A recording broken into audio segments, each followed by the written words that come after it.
Good morning, everyone. Today is February 28th, last date of February. Let's talk about the games happening on Thursday, the 27th.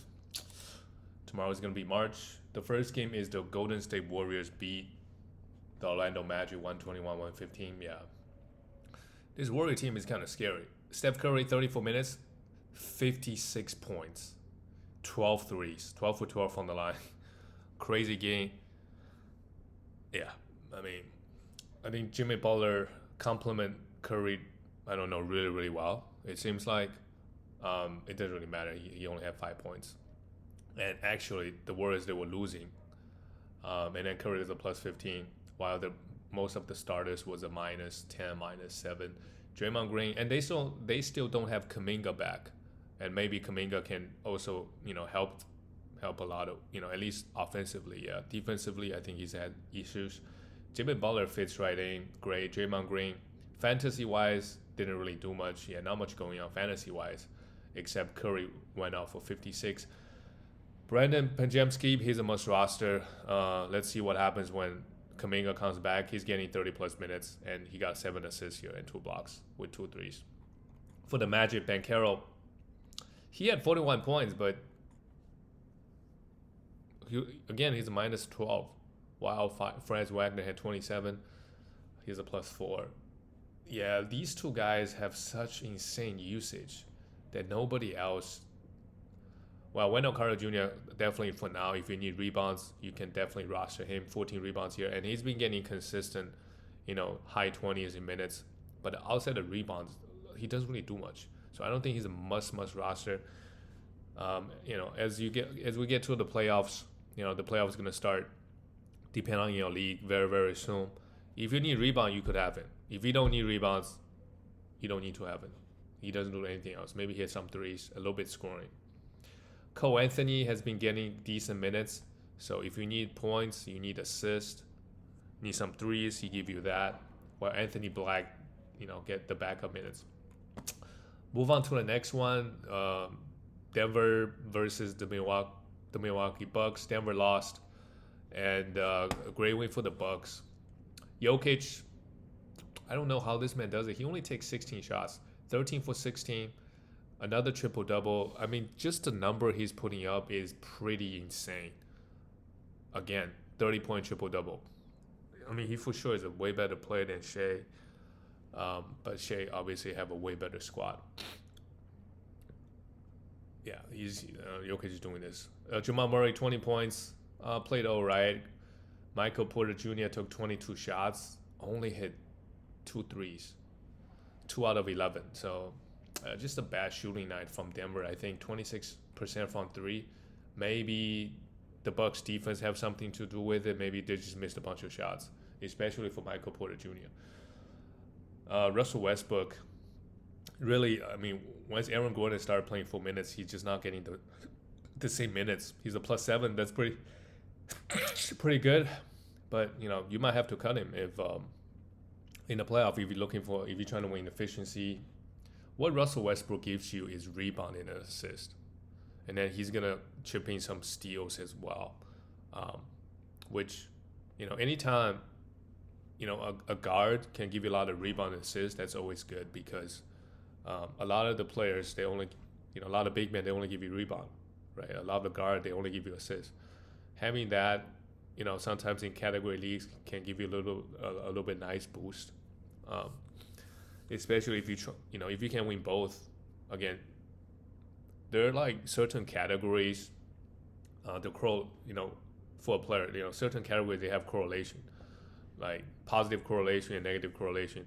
That's why naturally, if you have a lot of scoring, right, you're gonna have a lot of threes. If you have a lot of free throws, you're gonna have a lot of scoring.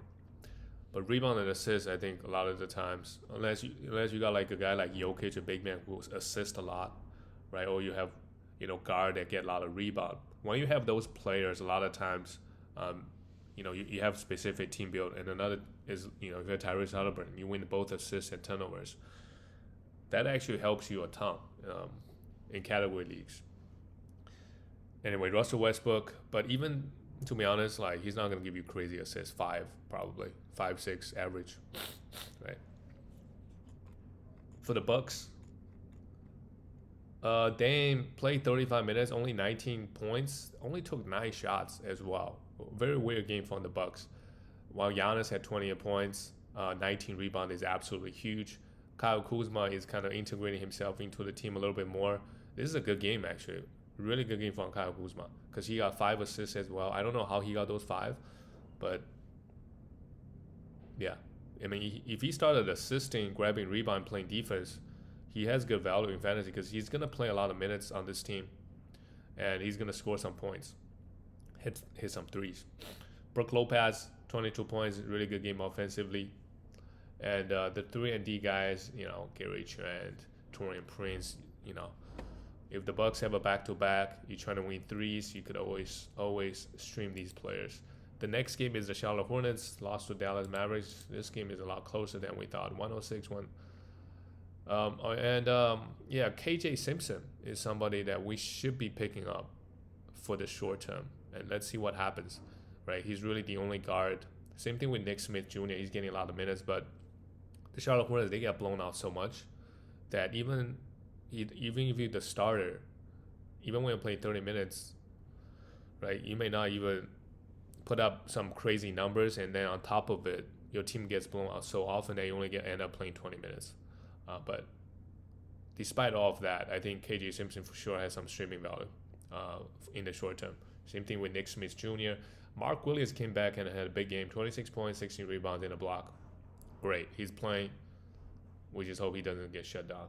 Miles Bridges has crazy usage right now, 24 shots, only 20 points, did not get to the free throw line once. A pretty rough game from him offensively. For the Dallas Mavericks, they started Moses Brown. AD is still going to be out for a few more games. So with PJ Washington out, they had to go with Moses Brown. This guy can put up big numbers, a lot of rebounds. I don't think he gets a lot of block shots. I forgot which team he was on. He averaged like 20 rebounds for like a couple of weeks, 1 year. So yeah, if your playoff is next week, you need for big man stats, he can give you that because the whole, Daniel Gafford, Derek Lively, all these guys are out, and of course AD is also out. Max Christie played 34 minutes, not the best game.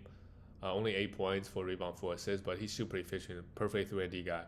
Kyrie Irving with 25 points, 5 assists, 2 steals. Yeah, Kyrie's going to have a big finish the rest of the year because, offensively now, almost everything's going through him, but he's still not getting a lot of assists. So, only 5 assists here.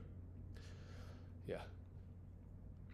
Now, Archie Marshall, in the short term, we could also stream with everybody out, and Clay hit for threes. Clay is just not getting 35 minutes. I think he's just old.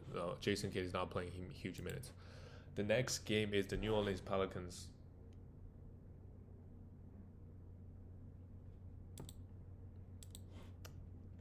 Beat the Phoenix Suns 124-116. Yeah. What's going on with Phoenix? With this loss, I mean, they're already outside of the plains looking in. And with this loss, they're going the other way. They're 3.5 games behind Kings right now. They're only 1 game ahead of the Trailblazers, which is crazy. Because when everybody thinks of Trailblazers, they're a young team, bad team, blah, blah, blah. Phoenix Suns, yeah, they got the big 3. They're only 1 game ahead of them. I think if you bet against Phoenix this year, you probably made a lot of money. Zion Williamson, 27 points, a triple-double. Wow, what a game from him. His best game of the season. Added 2 blocks. Nobody really talks about Zion anymore because this team is they're not good. Nobody really talks about them. But maybe next year they can be competitive and Zion can be healthy. We hope. But Zion is not a guy that we want to invest like a top 4 picks next year, I don't think. Maybe get him a little bit cheaper. Just the injury is really... And whenever he plays, obviously, if you have to pound free throw with him. So unless you're pounding free throws, then maybe you can be a little bit more aggressive. Then, I personally wouldn't even touch him if I'm not pounding free throw because, he's high free throw shooter with with low percentages really kills you. Um, they've been playing this guy Carlo, 35 minutes. Well, they actually this is the first game he got a lot of minutes, so let's pay attention to him. Actually, he's a guy that I think he's a big man that can do a bunch of things. He hit 3 threes and 10 rebounds here. Yeah, definitely stream in the short term. Missy, he gets a lot of minutes, but he just doesn't block shots. So really, just give you 8 rebounds and nothing else. I don't think he's a must roster. Trey Murphy, 5 threes, 18 points, a block. He just putting up, still putting up just insane numbers, to be honest. 5 threes here, and good percentages. Not good percentages, sorry. Rough percentage, but only 1 turnover. CJ McCollum, 19 points, played okay. They're still playing him. They're still playing CJ 30-plus minutes, while this team is literally the 14th seed in the West. For Phoenix, I guess the Pelicans just wanted to crash Phoenix's party. KD, 28 points, a steal and block for threes. Doesn't matter. Devin Booker played 41 minutes, 36 points, 9 assists, 7 rebounds, 6. So given how things are going right now, obviously Phoenix is going to make a major push. But let's say we get to late March, there are 6 games behind the Kings, which could happen. And mathematically, they're almost out of it. That's it. They're going to pull the plug. So, but I guess you don't have to worry unless you make super deep into the playoffs. Then, if you have KD, you have Book, you might be cooked. Bradley Beal missed this game, so they play Tyus Jones. And he had a great game, 12 assists. If Beal continues to be out, sure, we could have Tyus Jones, but I think he's droppable with Beal starting. Nick Richards also had a big one. 31 minutes, 16 rebounds. But, yeah, it looks like the number-wise, the whole Phoenix Suns team played really well. But they couldn't stop the Pelicans. And it's not like the Pelicans shot the ball. 36%, they took 47 threes. That's actually a lot of threes. And then 58% from the free throw line. Yeah, I don't know how they lost this game. Rough night. Really, really rough. The next game is the Timberwolves lost to the Lakers. The Lakers are just running hot right now. 8-2 in the last 10 games. Sheesh. They could catch the Lakers. They could actually be the 2nd seed. That is wild. Because right now they're only 1.5 games behind the Grizzlies. 36-21. Sheesh. They're coming. For the Timberwolves, I think Anthony Edwards got 2 technicals. I didn't realize he got this many technical this year, so he's going to get suspended for tonight's game versus the Utah Jazz. But the Timberwolves probably can take care of business even without him. Rough night for Naz Reid, 1 for 10. But as long as Randall is out, we could rush him. Jaden McDaniels, 15 points, 8 rebounds. He's been balling. Another decent game. Anthony Edwards, yeah, he got it. And Mike Conley at this point, he's definitely washed. I wouldn't even stream him, to be honest, because if there's a back-to-back, he might miss 1 game. Dante DiVincenzo, if he's on the waiver wire, I would go pick him up and just see how things go. But with his absence, I think Nickeil Alexander-Walker has been playing a lot of minutes and playing a lot better. Well, he was a -1 while Dante was a +15. Yeah, I think, pick up Dante and see how things go. But, they might give a lot of minutes to Nickeil Alexander-Walker anyway, and then give it to Terrence Shannon Jr., who had a big game here with 25 points. So we see Dante is coming back from an injury, obviously. If you want to pick him up, he does have some upside if he can get minutes, because before he got injured, they were playing, they were giving him more minutes over Mike Conley. So for the Lakers, Luka Doncic, 6 for 20. Not the best game. I think fantasy-wise, Luka for sure. Next year, I think he's still a first-round player, but he's not, when you play, maybe next year will be different. Maybe LeBron takes a backseat, but you still have Austin Reeves. He's just not going to be a 30-point triple-double guy like 2 years ago from what we've seen so far. Maybe he's going to pick it up, but he's been super inconsistent since coming to the Lakers. He has 1 good game, 1 bad game, 1 good game, 1 bad game. Right, 8 for 12 from the free throw line. That's also really bad. But no, the counting number is always going to be there. 13 rebounds, right? Only hit 1 3. LeBron, meanwhile, LeBron is carrying the Lakers, right? Even though the headlines might suggest otherwise because Luka got there. But for sure, Luka being there helps LeBron, but and of course Luka is gonna take a lot of the attention from the opposing defense, so LeBron and Austin Reeves can really cook. But LeBron has been unbelievable. 33 points, 17 rebounds, 6 assists, a steal and block, and 4 threes. And what's amazing about LeBron this year is he hasn't really missed any games. He really takes care of his body while he's using some modern medicine. It's insane. It's actually insane. Austin Reeves hit 2 threes.